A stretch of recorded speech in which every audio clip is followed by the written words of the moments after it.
सुप्रभात बच्चों, हिंदी की ऑनलाइन क्लास में आपका स्वागत है। हाँ बच्चों, हमने पाठ अब तक किया था 5। व्याकरण की पुस्तक में से पाठ 5 हमने कर लिया, यानी कि 5 तक पाठ अपने कंप्लीट हो चुके हैं। और आज जो पाठ करने जा रहे हैं वो पाठ है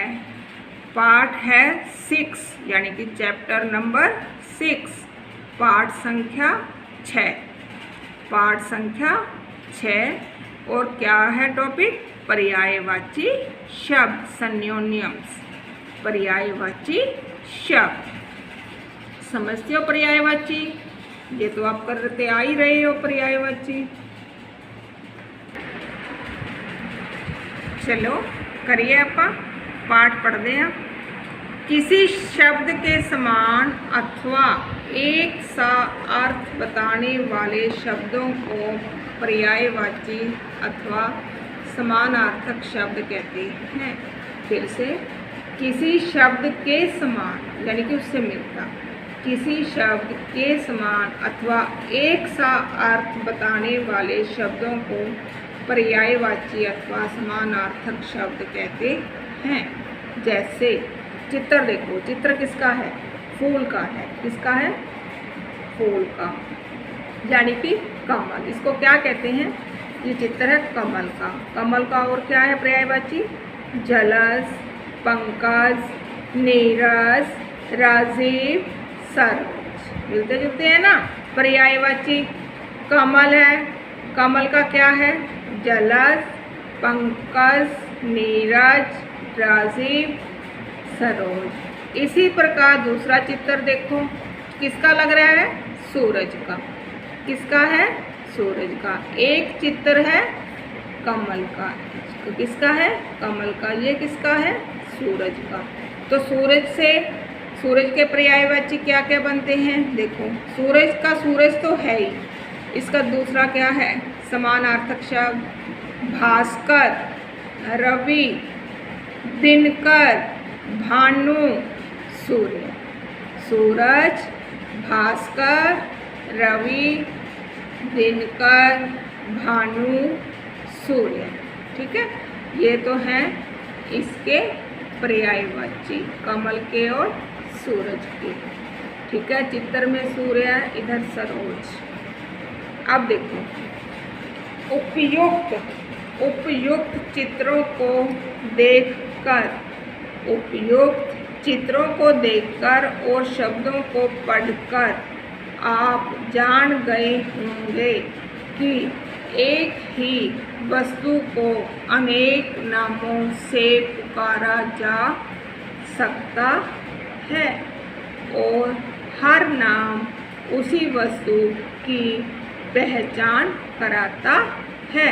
ये सब नाम पर्यायवाची शब्द या समानार्थक शब्द कहलाते हैं। समझ में आया? उपयुक्त यानी कि ऊपर जो चित्र दे रखे हैं, उपयुक्त चित्रों को देखकर और शब्दों को पढ़कर आप जान गए होंगे कि एक ही वस्तु को अनेक नामों से पुकारा जा सकता है और हर नाम उसी वस्तु की पहचान कराता है। ये सब नाम पर्यायवाची शब्द या समानार्थक शब्द कहलाते हैं। विशेष देखो, पर्यायवाची शब्दों का अर्थ तो समान होता है। पर्यायवाची, ध्यान से समझना, पर्यायवाची शब्दों का अर्थ तो समान होता है, लेकिन प्रयोग के आधार पर कुछ अंतर होता है। जैसे पानी का पर्याय जल, पानी का पर्यायवाची ये पर्याय यानी कि जल। नीर, अम्बुस आदि होता है, लेकिन गंगा के पानी के लिए जल का और नाले के पानी के लिए पानी का ही प्रयोग करते हैं। जो विशेष है, विशेष में समझ रहे हो ना, विशेष जिनका विशेष महत्व होता है। जैसे गंगा को, पानी को अपने गंगा जल ही बोलते हैं, गंगा जल। गंगा के पानी को आम घरों में भी गंगा जल ही बोला जाता है। नाले का पानी नहीं बोला जाता, तो क्या बोला जाता है? गंगा जल। लेकिन गंगा के पानी के लिए जल का और नाले के पानी के लिए पानी का ही प्रयोग करते हैं। नाले के पानी को जल नहीं बोलेंगे तो क्या बोलेंगे? नाले का पानी, यानी कि गंदा पानी। पानी तो पानी ही रहेगा, साफ नहीं है वो नाले का पानी। गंगा का पानी यानी या नदी का जल नहीं, गंगा का पानी नहीं या नदी का जल नहीं। तो ये था विशेष। गंगा जल को, गंगा के पानी को गंगा जल ही बोलते हैं, नाले के पानी को नाले का पानी ही बोला जाता है, जल नहीं। अब आपको समझ में आ गया होगा। अब देखो पर्यायवाची शब्द। पर्यायवाची शब्द है अहंकार, घमंड, अभिमान, दर्प, गर्व, अमृत, सुधा, अमीय, पीयूष, सोम, अशव, घोड़ा, तुरंग, घोटक, हाय। पर्यायवाची बता रही हूँ, ये शब्द दे रखे हैं। आँख, नेत्र, नयन, लोचन, चक्षु। आकाश, नभ, गगन, अंबर, आसमान। आग, अग्नि, अनल, पावक, दहन। आनंद, हर्ष, उल्लास, खुशी, प्रसन्नता। इच्छा, अभिलाषा, चाह, कामना, आकांक्षा। ईश्वर, परमेश्वर, जगदीश, ईश, प्रभु। उपवन, बाग, वाटिका, बगीचा, उद्यान। कष्ट, पीड़ा, वेदना, दुख, व्यथा। किनारा, तट, तीर, पुल, कगार, गंगा। भागीरथी, मंदाकिनी, सुरसरी, जाह्नवी।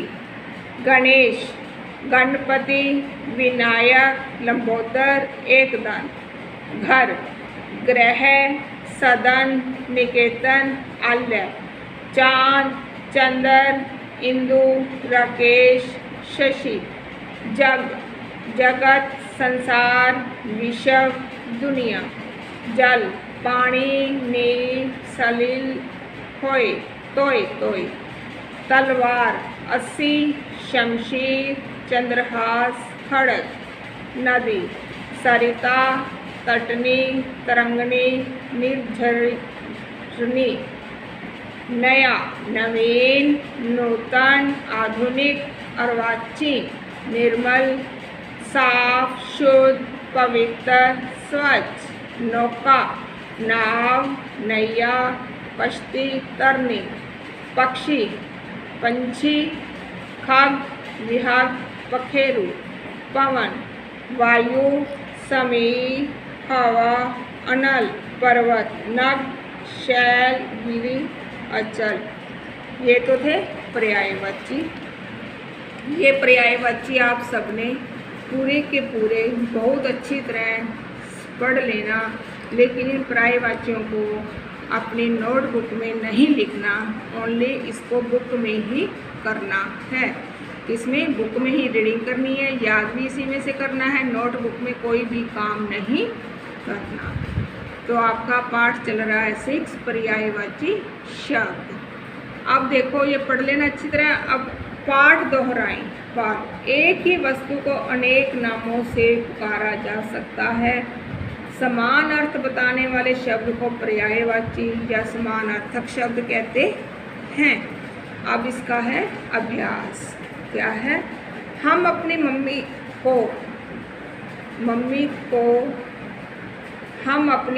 को जननी, अम्बा और क्या क्या कह सकते हैं, ये आप बताओ।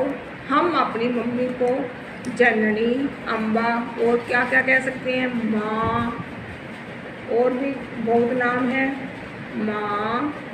माँ भी कह सकते हो। जो आपको अच्छा लगता है वो आप सोचो। आपका एक भाई है, उसका नाम प्रसून है, और एक बहन है, उसका नाम कुसुम है।